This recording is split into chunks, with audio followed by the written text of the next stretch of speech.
You see, before the accusation ran that it was Novichok poison, I thought I was quite neutral to this and just expecting what comes out of the German circles. But when I listened to this Novichok accusation, I remembered that Novichok is being used whenever Western propaganda wants to play a game against and with Russia. And this is a little bit unhappy in the past. That started with the Skripal affair, which was really a ridiculous secret service blunder from the British side. Terrible story. So something happened to Navalny. I'm very sad that our chancellor put her credibility at risk by voicing this accusation. We must understand that the US has practically taken control of all chemical laboratories situated in the old Soviet Union and outside Russia. This is the situation. They are preparing, the US is preparing for biological and chemical warfare. And what they are doing here is putting propaganda against Russia. There's no proof at all. Even Donald Trump has asked for further proof. Okay. He's not convinced that this accusation is correct. And then is the question, who profits, cui bono, who profits from this attack? This is a lackluster provincial opposition guy, and he is no danger whatsoever to the rule of President Putin. So why the hell should the Russians do any harm to him? He's okay. good. All right. Stay with me, Christoph. Let me get John in on this discussion. Well, John, you heard what Christoph is saying, and that was actually my next question. Basically, why would Russia do something like this? How would it benefit Russia for actually doing this, according to the accusation? John said it's not really relevant. The question I asked, basically, why would they even use this MO if really they wanted to get rid of him? And I'm throwing that question to you. And this scenario seems almost like a copy-paste of what we saw just a couple of years ago. Yeah, that's so strange. I can tell you one story. It may sound cynical, but it is like this. If the Russian establishment wants another Russian citizen dead, be sure they will succeed. So why should they do this kind of thing with a prolonged story then going on, first in Omsk and treatment in the hospital, and then international haggle and struggle about getting Navalny out of Russia and then into Germany, which was, proposed by some circles who are, convinced that the Russian leadership is no good. So then finally the guy comes to Germany, and I'm so happy that he is still alive. But why should the Russian leadership risk this if they are behind it? That's a story that doesn't stick. And then we have this other question, cui bono, who is profiting from that story? So it is very clear now that important circles, not only in German policy, but also in European politics, are demanding a stop to the Nord Stream 2 gas pipeline project, which is terribly important for Germany and Europe. They are demanding a stop, and that is what, in fact, the global deep state wants. They want to cause a rift between Germany and Russia especially, and between Europe and Russia also, of course, if they can. And now they have this wonderful Navalny case to prove that this is the right way. Stop Nord Stream 2, and that is a very sad story. And that means the cui bono question is answered. The West, the Western deep state circles against Russia, they profit from this story. Okay.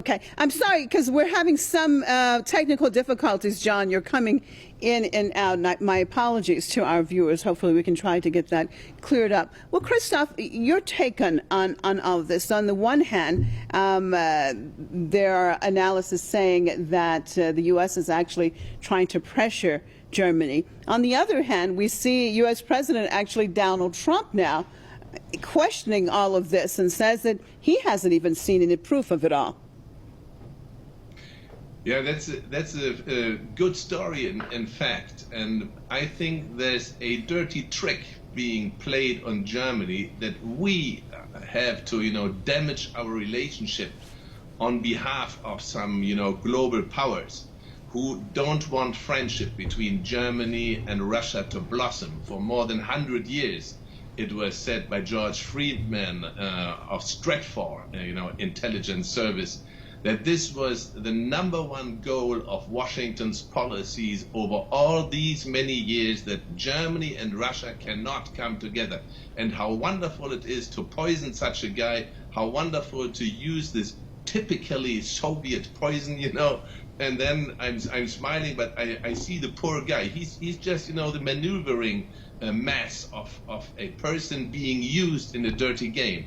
And now we have this problem, and from inside Germany, all these, people who are against Russia on behalf of Washingtonians, deep state interests, they are, feeling very happy and demanding the closing and stopping of this project for at least 2 years and things like that. What is this? This is really a huge trick being played. I'm very sorry to have to say that. And Donald Trump again is not in it, and that I have him in very high esteem because of that. It would be too easy within this election campaign to consent to his deep state wishes. So you're saying that, I'm just trying to follow your line of reasoning, Christoph. So you're saying that actually the deep state is involved, but you're saying that Donald Trump is not involved in the planning, and that's why we see a difference in what he's saying and accusations. I just want to make sure I understand what you're saying.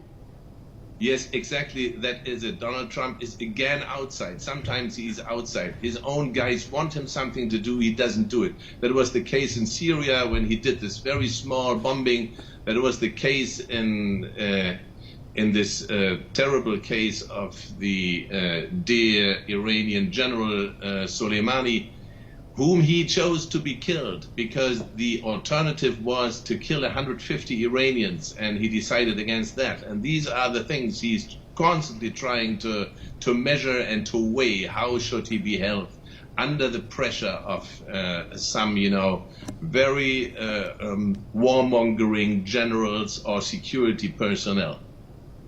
Well, John, let's look at this at all in the November U.S. election, as there seems to be a division between Donald Trump and other American politicians. As I said earlier, Donald Trump has said that he hasn't seen anything. He still needs proof. On the other hand, there are other parts of the system that has already condemned the poisoning and is accusing Russia. Do you see it playing a role?